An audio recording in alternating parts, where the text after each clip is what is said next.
So the final question deals with the role of sponsors. Should we have sponsors at the baptism? Should we not? What are sponsors and what is their role? Are they required? Well, truthfully, they aren't required, but sponsors really add a beautiful dimension to a person's spiritual growth. They can be family members, they can be friends, colleagues. Their role is really to be an official witness of the baptism, even though most people are baptized within the context of a whole worship service, so there's a lot of witnesses. But they're to be sort of that official witness of the baptism and to pray for and encourage the one who is being baptized.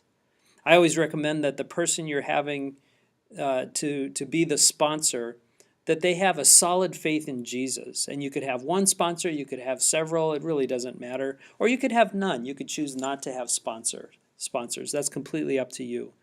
But again, the sponsor is another person outside of the family unit that could be encouraging and praying for that person who has been baptized and who is now striving to learn more and more about God and to walk with Christ. My son has, actually all my kids, but specifically I think of my son, whose sponsor is a dear friend of ours who every year on his baptism birthday sends him a happy baptism birthday card, which I think is really cool. Sometimes on his baptism birthday she sends him little gifts and things, but it's just a simple way for her to be reminding my son of his baptism and how beautiful that time was and how much God loves him.